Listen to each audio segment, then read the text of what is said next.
Judas. Fragmentos de Barterman Published 16 julio 2022 by administrador. Fragmentos tomados de la Cristiandad Alerta. La visión alternativa del Evangelio de Judas.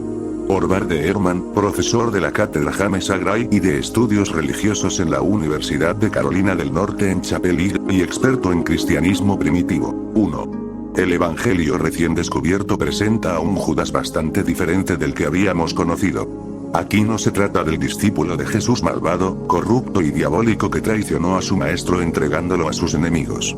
En lugar de eso encontramos al amigo más íntimo de Jesús, el que le entendió mejor que ningún otro y entregó a Jesús a las autoridades porque Jesús quiso que así lo hiciera. Entregándolo, Judas prestó el servicio más grande e inimaginable. Según este evangelio, Jesús quería escapar de este mundo material y contrario a Dios y volver a su morada celestial.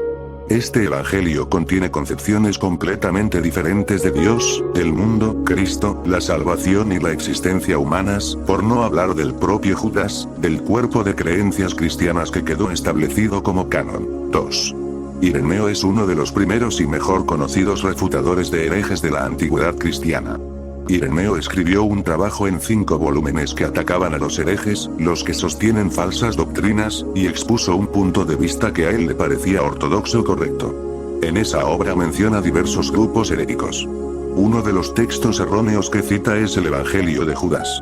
Los herejes a los que Ireneo vio como más peligrosos para la ortodoxia cristiana fueron los gnósticos. 3.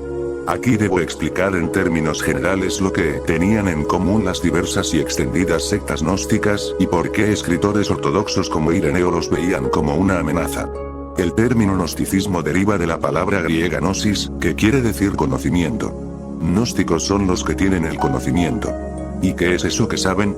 Conocen secretos que pueden conducir a la salvación. Para los gnósticos, una persona se salva no por la fe en Cristo o por sus buenas obras, sino por el conocimiento de la verdad acerca del mundo en el que vivimos, acerca de quién es el verdadero Dios y, especialmente, acerca de quiénes somos nosotros mismos. En otras palabras, se trata en gran medida de autoconocimiento, conocimiento de nuestro origen, de cómo hemos llegado aquí y de cómo podemos volver a nuestra morada celestial.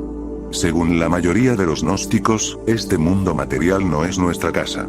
Estamos atrapados aquí en estos cuerpos de carne, y necesitamos aprender el modo de escapar. 4. Divinidades menores crearon nuestro mundo material, hicieron el mundo como lugar donde retener las chispas de divinidad que habían capturado, a las que colocaron en cuerpos humanos. Algunos humanos, en otras palabras, tienen un elemento de la divinidad en su interior, en su núcleo esencial. Esas personas no tienen almas mortales, sino inmortales, encerradas temporalmente en este miserable y caprichoso reino material. Y esas almas necesitan escapar, volver al reino divino de donde vinieron. Los mitos narrados por los diversos grupos gnósticos diferían bastante entre sí en muchos detalles. A los lectores modernos esos mitos pueden resultarles enormemente confusos y extraños. Pero su punto más importante está claro: este mundo no es la creación del único Dios verdadero. El Dios que hizo este mundo, el Dios del Antiguo Testamento, es una deidad de segundo orden, inferior. No es el Dios supremo que debe ser adorado. Más bien debe ser evitado aprendiendo la verdad sobre el reino divino definitivo, sobre este perverso mundo material y sobre cómo podemos escapar de él. 5. No todo el mundo cuenta con los medios para escapar. La causa es que no todo el mundo tiene la chispa de divinidad en su interior, solo algunos de nosotros. Los demás son las creaciones del Dios inferior de este mundo. Ellos, como las demás criaturas que hay aquí, perros, tortugas, mosquitos y otros, morirán y ese será el final de su historia. Pero algunos de nosotros somos divinidades atrapadas. Y necesitamos aprender la manera de volver a nuestra morada celestial. ¿Cómo podemos hacernos del conocimiento secreto necesario para nuestra salvación? Obviamente, no podemos conseguirlo observando el mundo que nos rodea y deduciéndolo por nosotros mismos. El estudio de este mundo solo proporciona información sobre la creación material de una deidad inferior que no es el Dios verdadero. Lo que necesitamos no es eso, sino que se nos haga una revelación desde las alturas. Es necesario que haya un emisario del reino espiritual que venga a nosotros para decirnos la verdad sobre nuestro origen, nuestro destino y cómo podemos escapar. 6. Los perseguidores de herejías, como Ireneo, encontraban a los gnósticos particularmente peligrosos y difíciles de atacar. El problema era que no se podía razonar con un gnóstico para mostrarle que seguía un camino equivocado. Él tenía un conocimiento secreto del que los otros carecían. Si se le decía que erraba, él podía simplemente encogerse de hombros y tacharnos de ignorantes. Y así Ireneo y otros como él tuvieron que echar el resto de sus ataques intentando convencer a otros cristianos, al menos, de que en realidad los gnósticos no estaban en posesión de la verdad, sino que la habían pervertido rechazando al Dios del Antiguo Testamento y su creación. 7. Uno de los muchos grupos gnósticos que Ireneo atacó fue el de los cainitas. No sabemos si este grupo realmente existió o si Ireneo simplemente se inventó el nombre. No hay ningún registro independiente que mencione su existencia. De todos modos, una de las cosas que Ireneo dijo sobre los cainitas es que el Evangelio de Judas era el punto de referencias de sus creencias aberrantes. El grupo tomó su nombre de Caín, el primer hijo de Adán y Eva. Caín es conocido en los anales de la historia bíblica por ser el primer fratricida. Estaba celoso de su hermano menor Abel, a quien Dios amaba de manera especial, y por eso Caín lo mató. Génesis 4. ¿Por qué entonces los cainitas lo escogieron entre todos los humanos como figura fundamental de su fe? Porque creían que el Dios del Antiguo Testamento no era el Dios verdadero al que había que adorar, sino el ignorante creador de este mundo del cual había que escapar. Y así todos los personajes de la historia judía y cristiana que se enfrentan a Dios, Caín, los habitantes de Sodoma y Gomorra y finalmente Judas Iscariote, eran los únicos que habían visto la verdad y habían entendido los secretos necesarios para la salvación. 8. Según Ireneo, los cainitas llevaron su oposición al Antiguo Testamento a una posición ética extrema. Se oponían a cualquier cosa ordenada por Dios, y apoyaban todo aquello a lo que Dios se oponía. Si Dios decía que hay que respetar el descanso del sábado, no comer cerdo y no cometer adulterio, entonces la manera de demostrar la libertad respecto de Dios era ignorar el sábado, comer cerdo y cometer adulterio. No sorprende comprobar que un grupo gnóstico con tal inversión de valores veía en el supuesto enemigo de Jesús a su mayor aliado.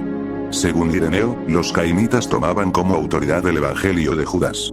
Y según este evangelio, nos dice Ireneo, solo Judas entre todos los discípulos entendió el mensaje de Jesús e hizo lo que el propio Jesús quería, entregándolo a las autoridades para que lo crucificaran. De ese modo veían a Judas como el perfecto seguidor de Jesús, aquel cuyos actos había que imitar en lugar de despreciarlos. Porque fue a él a quien Jesús hizo depositario del conocimiento secreto necesario para la salvación. 9. En este evangelio Judas es el único discípulo que entiende la verdadera naturaleza de Jesús, y el único a quien Jesús da a conocer su revelación secreta que puede conducir a la salvación. Los otros discípulos adoran al Dios del Antiguo Testamento, y por ello son ministros del error. Puesto que conoce la verdad, Judas presta el mayor servicio a Jesús. Lo entrega para que lo ejecuten y para que así el ser divino que hay dentro de Jesús pueda escapar de la trampa de su cuerpo material. O, como Jesús declara de manera palmaria en este evangelio, tú, Judas, los superas a todos ellos, es decir, a los demás discípulos, porque tú sacrificarás el cuerpo en el que vivo. 10. La salvación no llegará por la adoración del Dios de este mundo o la aceptación de su creación, llegará por la negación de este mundo y por el rechazo del cuerpo que nos liga a él. 11. El creador de este mundo no es el único Dios verdadero. Este mundo es un lugar perverso del que hay que escapar. Cristo no es el Hijo del Creador. La salvación no llega por la muerte y la resurrección de Jesús, sino por la revelación del conocimiento secreto que Él nos hace. 12.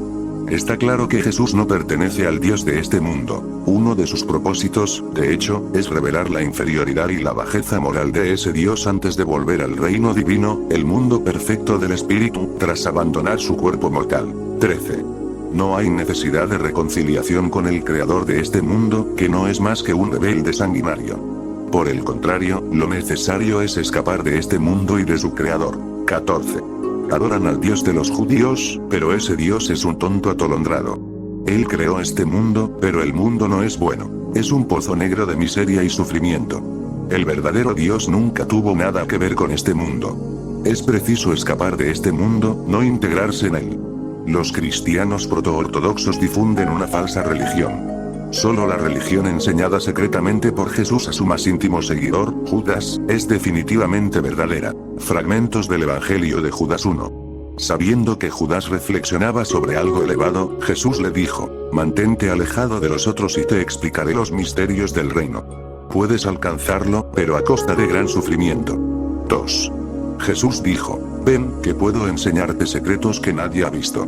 Porque existe un reino grandioso e ilimitado, cuya extensión no ha sido vista por generación alguna de ángeles, en el cual hay un grandioso e invisible espíritu, nunca visto por los ojos de ángel alguno, nunca abarcado por la percepción del corazón, y nunca llamado con nombre alguno.